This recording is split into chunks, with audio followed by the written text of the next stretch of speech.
بسم اللہ الرحمن الرحیم۔ السلام علیکم۔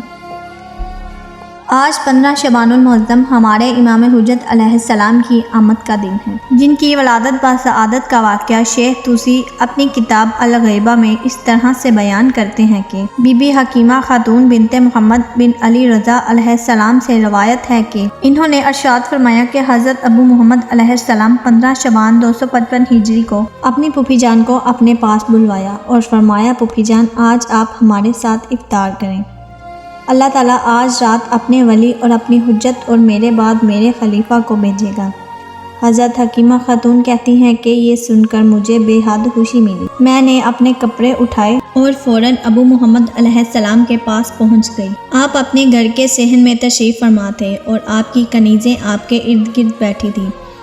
میں نے فرمایا، میری جان آپ پر قربان، اے میرے سردار، آپ کا خلیفہ کس سے ہوگا؟ امام نے فرمایا، بی بی نرجس خاتون سے۔ یہ سن کر حکیمہ خاتون نے اپنی نگاہیں ارد گرد گھمائی۔ انہوں نے فرمایا، میں نے ان سب خواتین میں کوئی اثر نہ دیکھا، یہاں تک کہ نرجس خاتون میں بھی نہ دیکھی۔ آپ بیان فرماتی ہیں کہ جب میں نے مغرب اور عشاء کی نماز ادا کر کے دسترخوان پر آئی، میں نے اور نرجس خاتون نے روزہ افطار کیا اور پھر ایک ہی کمرے میں ہم نے رات بسر کی۔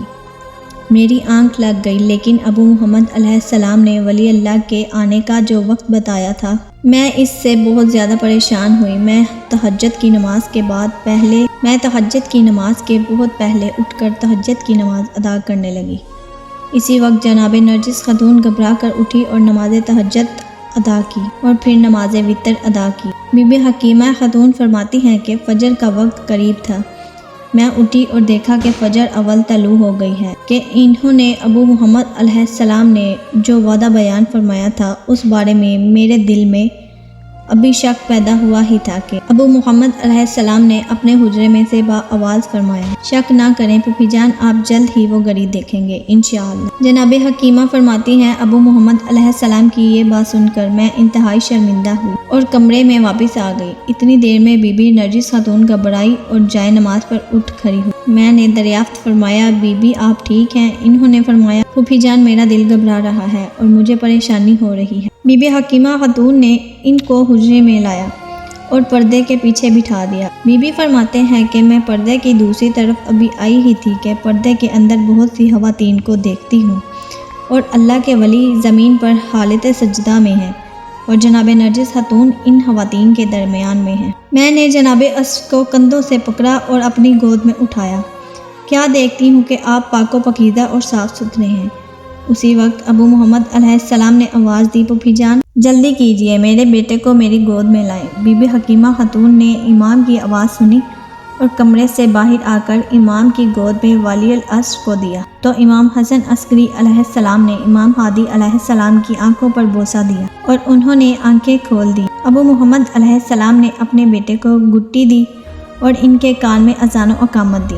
امام نے امام زمانہ علیہ السلام کو اپنی گود میں بٹھایا۔ امام حسن عسکری علیہ السلام نے امام زمانہ علیہ السلام کو اپنی گود میں بٹھایا اور ان کے سر پر ہاتھ مبارک پھیر کر فرمایا، اے میرے بیٹے، اللہ کی قدرت سے کلام کرو۔ امام ہادی علیہ السلام نے شیطان سے اللہ کی پناہ مانگی اور اعوذ باللہ کے بعد بسم اللہ الرحمن الرحیم پڑھی اور سورۃ قصص کی آیت نمبر 5 کی تلاوت فرمائی۔ پھر رسول اللہ صلی اللہ علیہ وآلہ وسلم پر درود پڑھا، پھر امیر المؤمنین کا نام لے کر درود پاک پڑھا، پھر اسی طرح ہر ایک امام کا نام لے کر درود پاک کی تلاوت کی، یہاں تک کہ اپنے بابا تک آن پہنچے اور ان کا نام لے کر درود پاک پڑھا۔ سیدہ حکیمہ بیان کرتی ہیں کہ پھر امام حسن عسکری علیہ السلام نے ولی العصر کو میرے حوالے کیا اور فرمایا، ان کو ان کی والدہ کے پاس لے جائیں تاکہ ان کی آنکھوں کو ٹھنڈک ملے، اور فرمایا تاکہ وہ اپنی آنکھوں کو سکون دے، پریشان نہ ہو اور یہ جان لے کہ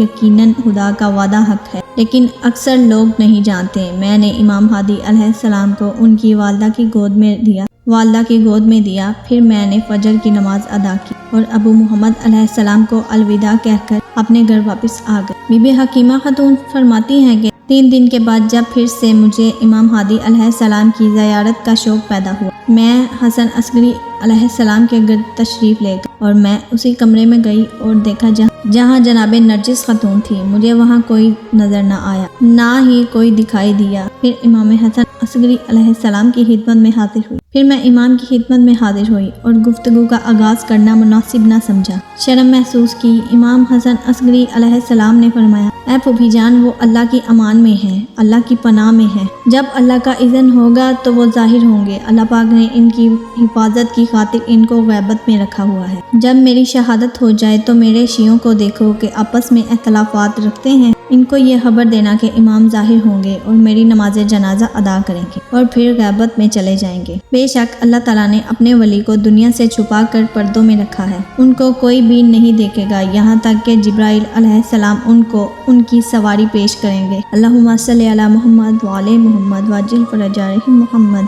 اللہ پاک ہمارے وقت کے امام زمانہ علیہ السلام کا جلد از جلد ظہور عطا فرمائے۔